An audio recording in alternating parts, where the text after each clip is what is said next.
Bendiciones a todos, Dios los bendiga. Bueno, atentos a la continuación de los devocionales acerca del temor de Dios. Ayer mencionábamos que el temor de Dios es el temor olvidado. ¿Qué ha pasado con los que dicen que tienen el temor de Dios?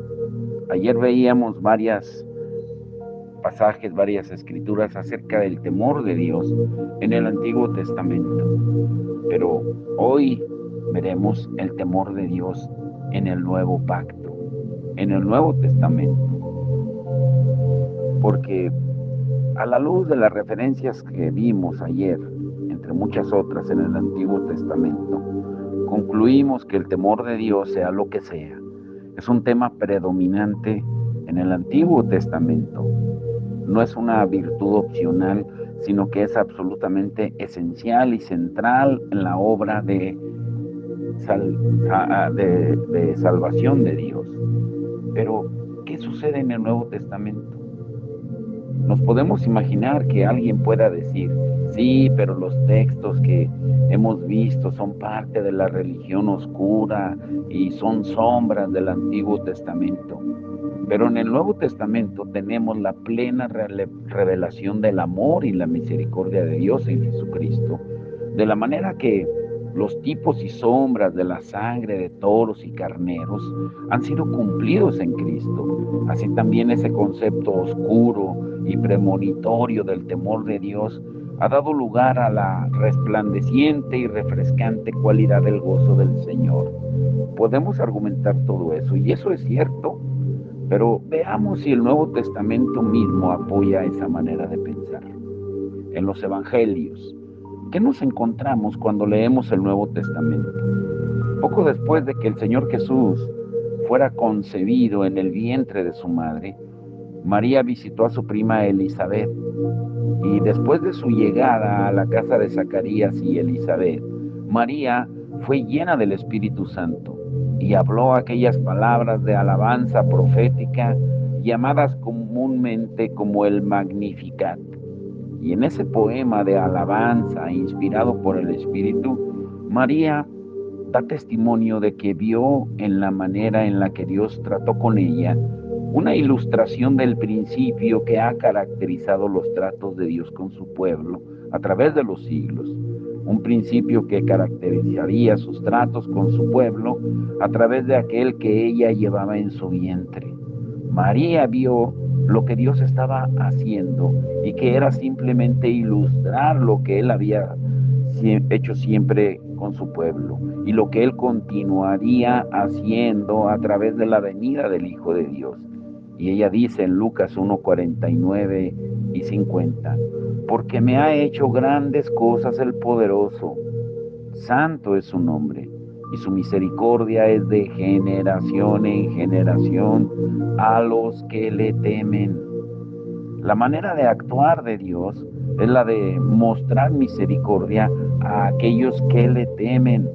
María vio la misericordia de Dios para con ella como una ilustración de ese principio, un principio que seguiría actuando cuando el Mesías viniera y llevara a cabo su misión.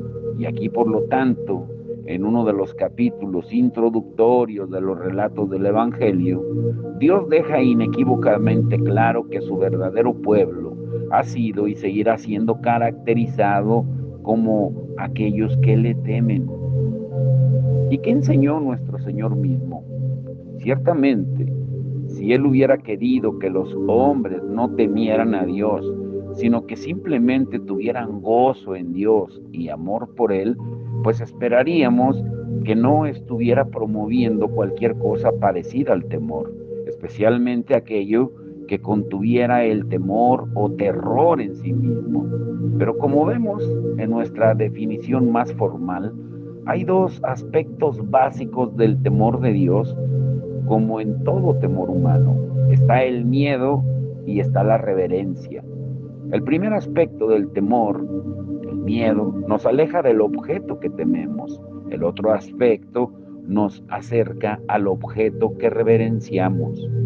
La enseñanza de nuestro Señor deja bien claro que ambos aspectos están incluidos en un temor de Dios y que es sano, incluido este elemento del terror. Cuando el Señor comisionaba a los 12 discípulos, primero les advirtió que no temieran lo que la gente les podría hacer.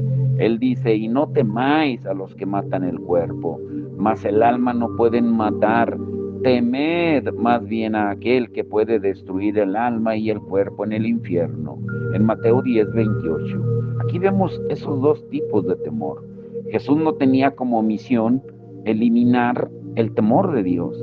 Por el contrario, Él lo reforzó al ordenar a sus discípulos que tuvieran en su corazón el temor que aún incluye el elemento del miedo. Temer lo que Dios haría si ellos cayeran en sus manos con pecados de los que se les acusara.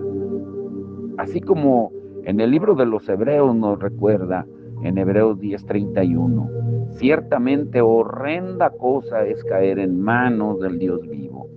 Jesús, Él no vino a negar el temor de Dios, Él vino a reforzarlo. En los próximos estudios veremos que de la misma manera que hubo razones en la revelación de sombras dadas por Dios en el antiguo pacto para temerlo, así también la revelación más plena en el nuevo pacto es tan solo intensificar la obligación del temor piadoso. En el libro de los Hechos, ya lo veíamos ayer, en los primeros capítulos de Hechos, Lucas describe la madurez de la iglesia primitiva y la bendición de Dios sobre ella. Y debemos notar cómo dos cosas están unidas de manera muy hermosa. Aunque nosotros las separaríamos, Dios las pone juntas. Después de la conversión de Saulo, quien llegó a ser Pablo, quien había asolado a la iglesia, dice en Hechos 9:31, entonces las iglesias tenían paz por toda Judea, Galilea y Samaria, y eran edificadas andando en el temor del Señor, y se acrecentaban fortalecidas por el Espíritu Santo. La mayoría de las veces tendemos a pensar que ahí donde está el espíritu de consuelo, no hay temor de Dios. Y que si ahí está el temor de Dios, entonces no estará el espíritu de consuelo. Pero este no es el caso.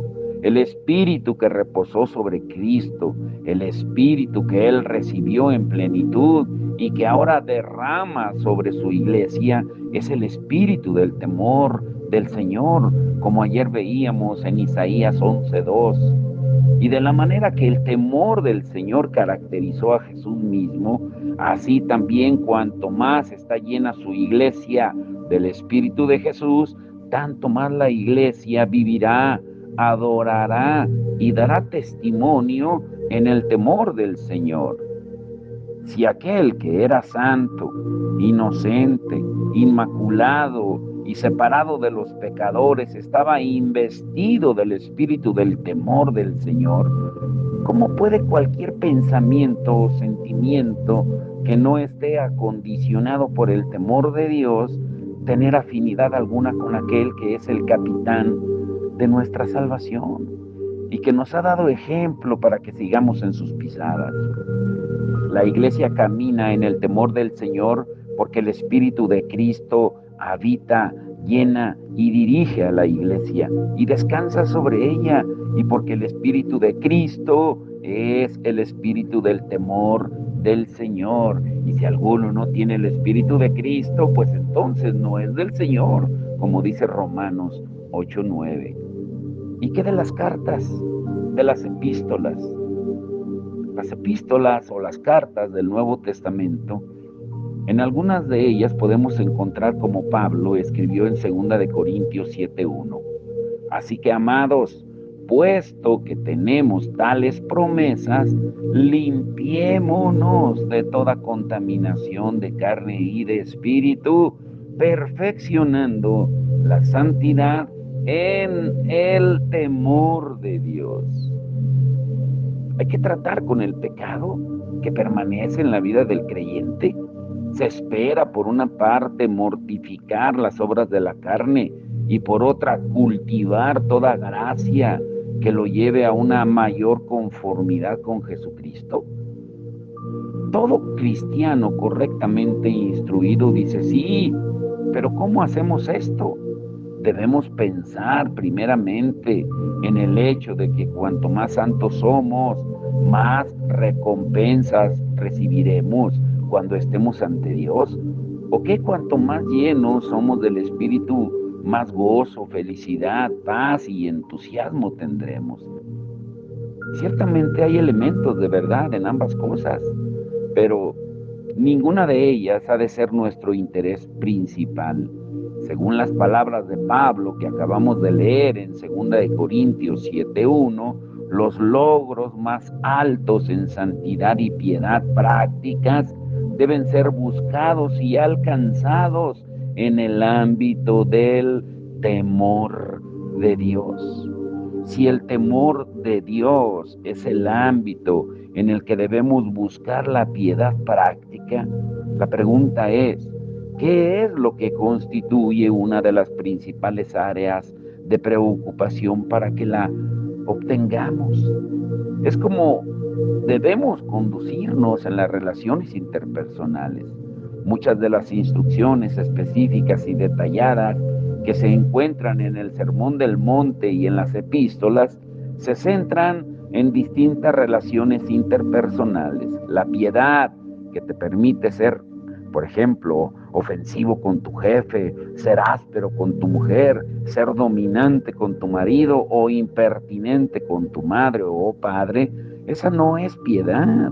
La piedad y la santidad de la Biblia son cosas intensamente prácticas que se muestran de manera más clara en las interacciones con tus relaciones humanas más profundas e íntimas, ya sea en la familia, en el trabajo, en la iglesia o en la escuela.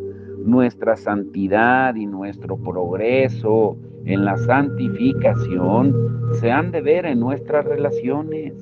Al buscar un mayor grado de santidad en estas relaciones, ¿qué es lo que constituye un motivo principal de esta búsqueda? En Efesios 5:21, Pablo trata acerca de las distintas relaciones en la casa, en el hogar. La relación entre el marido y su mujer, la relación entre padres e hijos y la relación entre amos y esclavos. Y debemos notar lo que dice al introducir, al presentar estos asuntos, comenzando en el versículo 21, en Efesios 5. Someteos unos a otros en el temor de Dios. O sea, todos estos mandamientos que hablan de la piedad práctica en asuntos de relaciones interpersonales están expresados en el esquema del temor de Dios. Por consiguiente, cualquier intento de progresar en santidad en estas relaciones que ignore esta idea del temor de Dios es algo menos, si no es que algo completamente diferente que lo que se nos presenta en la palabra de Dios. También en Filipenses 2, versos 12 y 13, Pablo le ordena a los creyentes que estén activos en su salvación y les dice, por tanto, amados míos, como siempre habéis obedecido, no como en mi presencia solamente, sino más ahora en mi ausencia, ocupaos en vuestra salvación con temor y temblor, porque Dios es el que en vosotros produce así el querer como el hacer por su buena voluntad. ¿Cuál es el contexto de estar ocupado en nuestra salvación? Lo dice claramente. Debe ser uno caracterizado por el temor y temblor. Y a la luz de estas palabras, ¿qué verdades bíblicas han dado luz a la noción actual de que una actitud despreocupada, desenfadada y divertida constituye la esencia de una espiritualidad avanzada? ¿Qué verdades bíblicas han persuadido a muchos cristianos profesantes de que el discipulado serio y abnegado es la esencia del legalismo. Lo que dice Pablo es que debemos ocuparnos en nuestra salvación en el ámbito del temor y temblor. Cualquiera que esté ocupándose en su salvación sin esta disposición, pues está ocupándose en ella en un contexto que no está autorizado por la palabra de Dios, de lo que es el temor y el temblor. Pero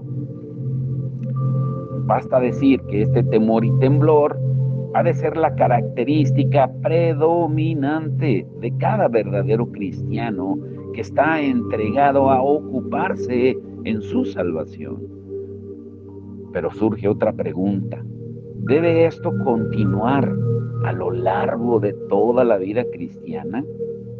No podemos llegar a un momento en el que ya no necesitemos las distintas coacciones del temor de Dios. Bueno, Pedro puede responder a esta pregunta. Hemos visto las palabras de Jesús, las de Pablo, pero Pedro también cita la misma palabra y habla de ella en un contexto sumamente interesante. Pedro dice en Primera de Pedro 1:17 al 19, y si invocáis por Padre a aquel que sin acepción de personas juzga según la obra de cada uno, conducíos en temor todo el tiempo de vuestra peregrinación, sabiendo que fuisteis rescatados de vuestra vana manera de vivir, la cual recibisteis de vuestros padres, no con cosas corruptibles como oro o plata, sino con la sangre preciosa de Cristo, como de un cordero sin mancha y sin contaminación. Y te puedes preguntar, bueno, si uno posee una seguridad bíblica bien fundamentada de haber sido salvo por la sangre de Cristo, ¿no negará esto cualquier temor de Dios?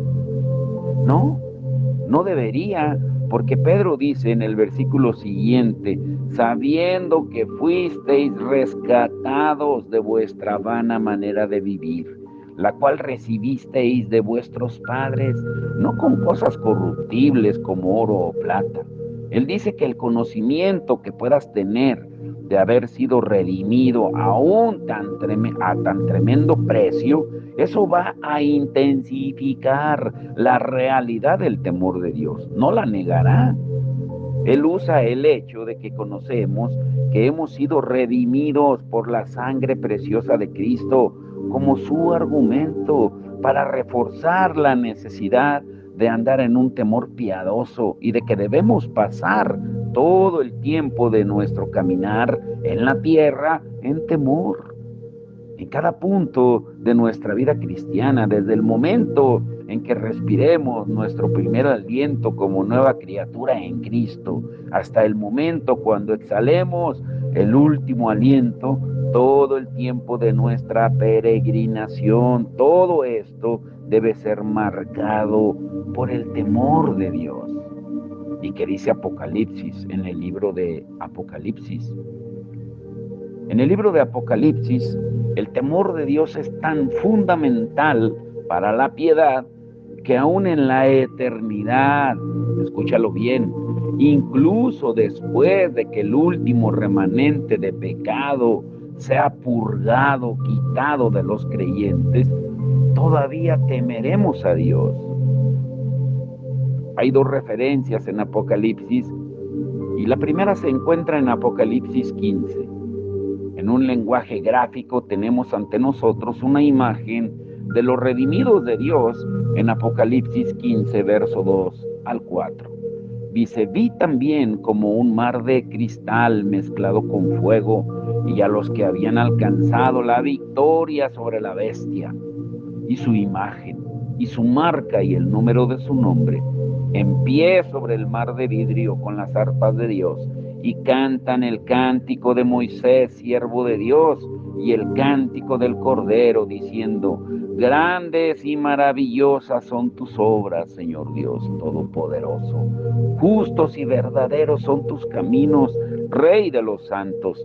¿Quién no te temerá, oh Señor, y glorificará tu nombre, pues solo tú eres santo, por lo cual todas las naciones vendrán y te adorarán, porque tus juicios se han manifestado. A la luz de las maravillas de sus obras y de la justicia de sus caminos, ¿cuál debería ser la respuesta de los redimidos que están en su presencia? El versículo 4 nos da la respuesta. ¿Quién no te temerá, oh Señor, y glorificará tu nombre? El temor de Dios marcará la adoración de los redimidos, aun cuando ellos sean glorificados y estén adorando en la presencia inmediata de Dios. Se encuentran palabras similares también en Apocalipsis 19, el verso 4 y 5, y dice: y los 24 ancianos y los 4 seres vivientes se postraron en tierra y adoraron a Dios, que estaba sentado en el trono, y decían: amén, aleluya. Y salió del trono una voz que decía: alabad a nuestro Dios todos sus siervos y los que le teméis, así pequeños como grandes. ¿Cómo puede el Espíritu describir a los redimidos en el contexto de una redención plenamente cumplida? Ellos son caracterizados como los que le temen. O sea, se destaca su temor de Dios como la característica principal, sobresaliente, que identifica a los siervos de Dios. Podemos concluir entonces, a partir de la evidencia bíblica, con una pregunta. ¿Qué podemos concluir entonces a la luz de estos textos que vimos ayer y hoy, fundamentales, que se encuentran tanto en el Antiguo como en el Nuevo Testamento? En primer lugar, creo que estamos autorizados a concluir que estar desprovisto del temor de Dios es estar desprovisto de la verdad bíblica y de salvación. No importa cuántos textos de la Escritura podamos citar o cuántas promesas podamos decir que creemos, pero a la luz de los textos de la Escritura que hemos estudiado brevemente, y no son los únicos, solamente son unos ejemplos entre otros muchos otros. Esto entonces no es desconsiderado ni injusto el afirmar que si no conoces o no conocemos lo que es el temor de Dios en nuestro corazón y nuestra vida, pues entonces no vamos a conocer ni experimentalmente la cosa primera acerca de la verdad bíblica y de salvación. Y esta es una conclusión seria. Y no es sino la conclusión que se puede sacar a partir de los pasajes que vimos, porque Jesús es el resumen y la substancia de la verdad bíblica. Y puesto que el Espíritu que le ha sido dado a Él y que es enviado por Él, es el Espíritu del temor de Dios, y estar sin temor de Dios es estar sin el Espíritu de Cristo. Y Él lo dice claramente el apóstol Pablo en Romanos 8:9, dice que aquellos que no tienen el Espíritu de Cristo, pues no pertenecen a Cristo. Y si tal enseñanza te es completamente extraña y te deja completamente confundido, pues entonces necesitas hacerte una seria reflexión y necesitas examinar las Escrituras y clamar a Dios pidiéndole que te enseñe lo que es temerlo, porque ya vimos que si estás desprovisto de su temor, pues entonces no tienes la verdadera religión o verdad que te salva. La segunda conclusión que estamos autorizados a hacer es esta, y es que una de las medidas más precisas del verdadero crecimiento espiritual es medir si uno está creciendo en el andar en el temor de Dios.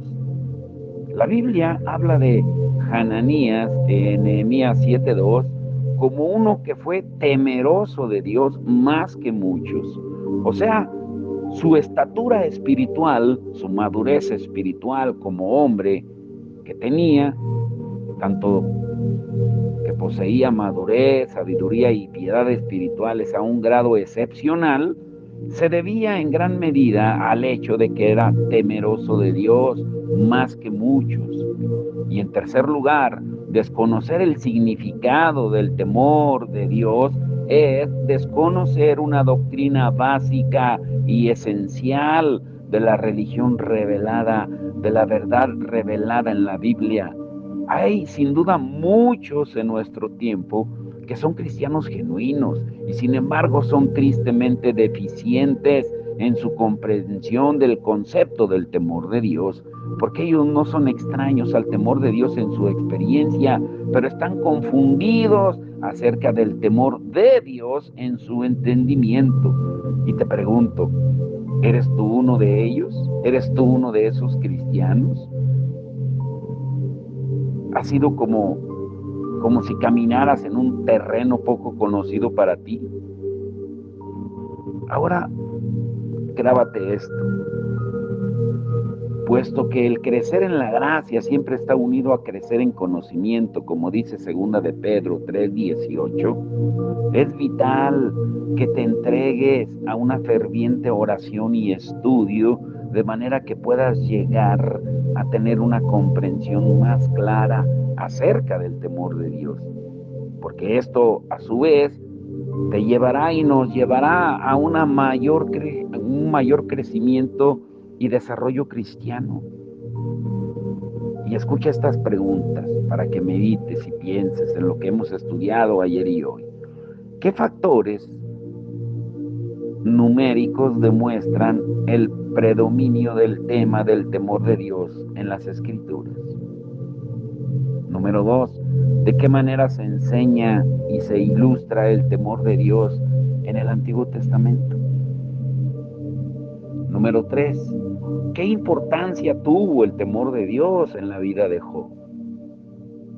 Número 4, ¿cómo se nos presenta el temor de Dios en los Salmos y en otras partes de la Biblia, del Antiguo Testamento? Número 5, ¿dónde y cómo describe Isaías el lugar del temor de Dios en las experiencias del Mesías venidero? ¿De qué manera debería tener esto influencia en tu vida y en mi vida?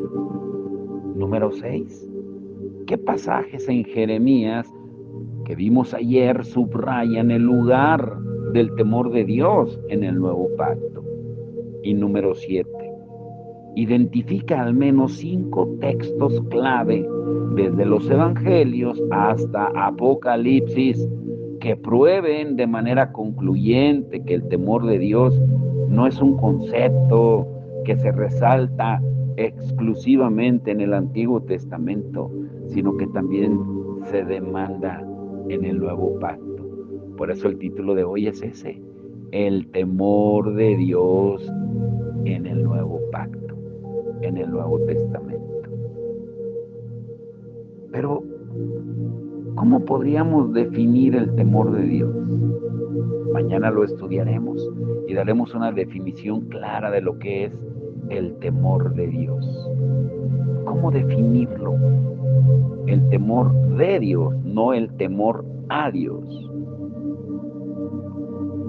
Por hoy te dejo con esto. Medita, piensa, reflexiona, estudia, lee, pero date cuenta de una cosa,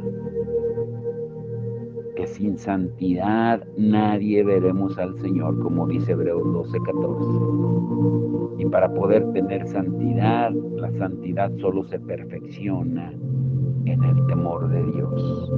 El que tenga oídos para oír, oiga. Padre, en el nombre de Jesús te damos toda la gloria y la honra. Señor, gracias porque tú nos estás enseñando lo que es la verdad que vivimos hoy en día, de por qué la gente peca con tanta facilidad, y no es otra que la que dice el apóstol Pablo en Romanos 3:18, porque no hay temor de Dios.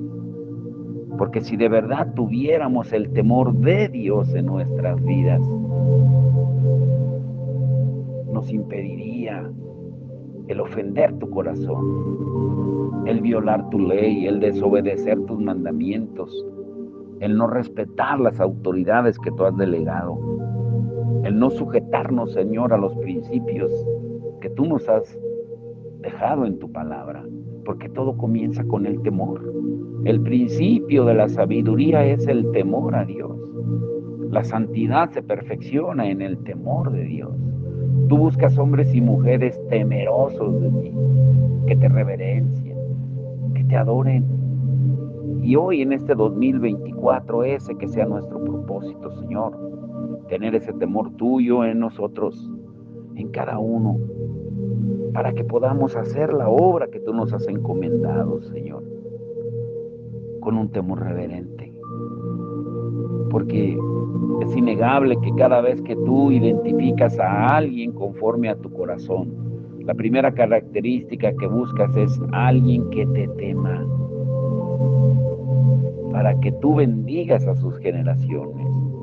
Porque la misericordia viene sobre nuestras generaciones solamente cuando tenemos el temor tuyo, como tú nos lo enseñas en tu palabra. Podemos tratar de manipular, de decretar, de proclamar, de hacer cuanta fanfarria religiosa se nos diga o se nos ocurra, pero eso no va a tener ningún efecto si no tenemos el temor tuyo en nuestras vidas, Señor. Ayúdanos a entenderlo y a ponerlo por obra. Te damos la gloria y la honra en el nombre de Jesucristo. Amén y amén.